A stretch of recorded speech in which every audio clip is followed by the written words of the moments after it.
Scrolling through your feed, you're probably looking for something that can help you to stop your racing mind so that you can sleep. Well, I'm pretty sure we're going to have at least one thing that you can take away from this video today that's going to help you with that.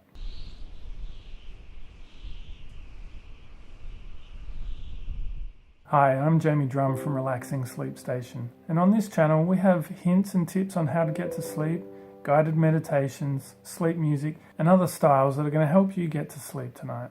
So this video is going to focus on what you can do to stop that racing mind.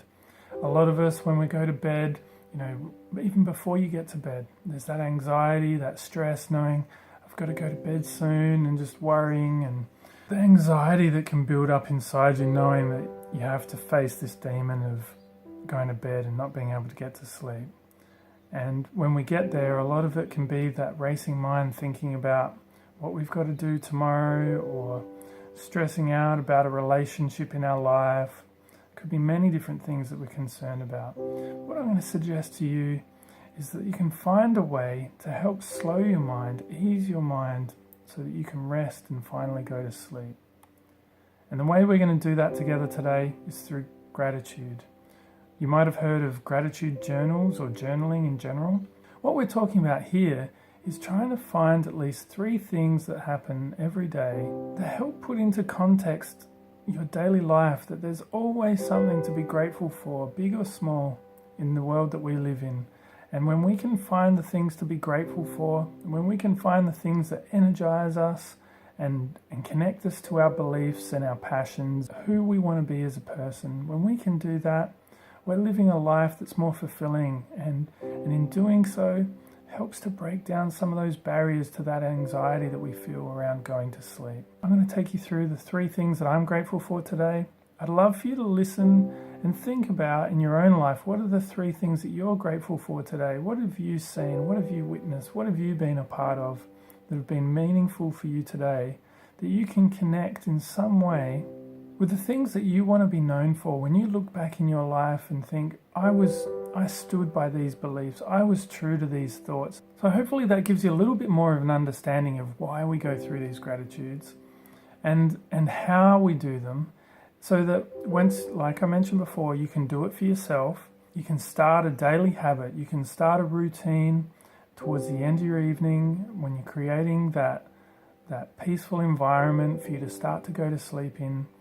One way you can start that process is by either writing in a journal or just taking a few moments to sit quietly and think about the things that happen through the day that you're grateful for. Number 1 for me tonight was a pretty simple one, but it's still meaningful to me. And what that was, I mentioned last night, we went out for dinner and we had this amazing Vietnamese pho, this beef soup. And I had leftovers. There was so much. I took some home, and I actually had it for lunch today, and it was just so nice again to not have to make lunch and have this prepared, and all I had to do was heat it up, and it was still really good. The flavor of the soup was just so nice. That's one of my favorite flavors, and I really enjoyed the opportunity to have a second go at it. So it was a really simple one, very quick, but enjoyed the food. Had a second helping.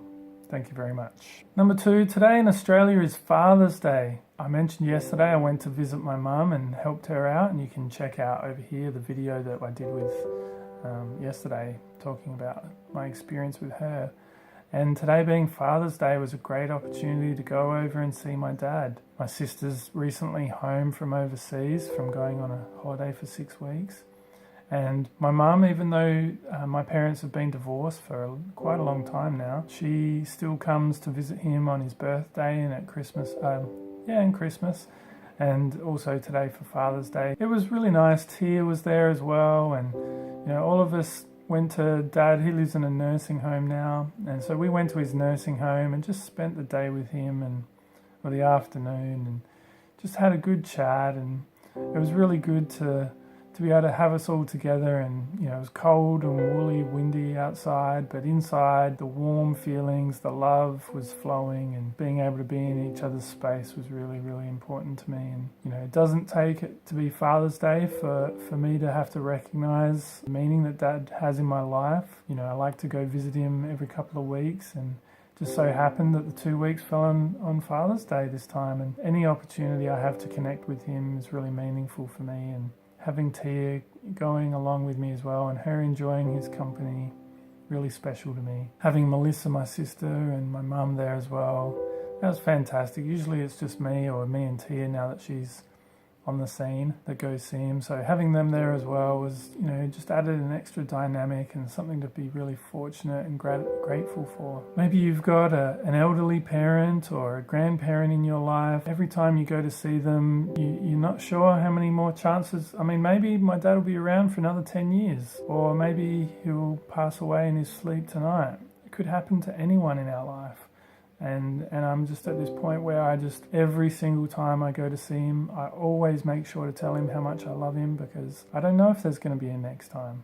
And I want to make sure that I share with him just how important he is to me. And I know that he notices that, he feels that. I can tell it's meaningful to him too, having me in his life. So really important to me. Really love that man. Every time I get to go see him is an absolute blessing. It's a blessing. Number 3 on the list today, my sister Melissa. Like I mentioned, she's just come back from overseas, so she got back on Thursday last week, so it's been just over a week now since she got back, where she went to go visit our sister Rebecca, who lives just outside of London. She visited her for a week, and she went to Croatia, and she did some island hopping around the Croatian islands, and then she was in Italy and Greece, the Greek islands. She just had an amazing time. She was in France and in Switzerland. So she'd travelled in the past, but it was an opportunity for her to go to some of the places that she hadn't been to on some of her previous travels. I know that was something she'd saved up for and had been meaningful for her for a long time. So getting to hear about her experience, seeing her photos, and just watching her face light up as she got to share some of her experiences. Really enjoyed listening to her travels. I know that trip had been something she'd planned for a long time and was really meaningful for her. So the opportunity for her to finally go and visit these places. Maybe you live in some of these places. Maybe you understand just how breathtaking they are. Or maybe you take them for granted, and maybe this is an opportunity for you to look and think about how grateful you are to have such pristine mountaintops if you're in Switzerland, or the amazing coastline if you're in Croatia, or if you live in Paris, the amazing cultural opportunities that are on your doorstep if you're in Paris, London, and all of the things that are available to you there that are at your doorstep. There's so many opportunities no matter where you live in the world. Sometimes I think just living like a tourist in your own city can be so much fun sometimes. There's all these places that we don't go and see, that we take for granted, just expecting that they'll always be there. But what's to stop you this weekend from going and visiting one of these places? Maybe it's going to the museum or the art gallery. Maybe it's an opportunity to pack a picnic and go to the lake. There's so many opportunities like that, and I think we always put them off until later. And hearing about her story and some of the things she did, it's a great reminder that here in our local area, there are amazing things that we could be doing. And so Tia and I have talked about how we're going to try and plan some of those things.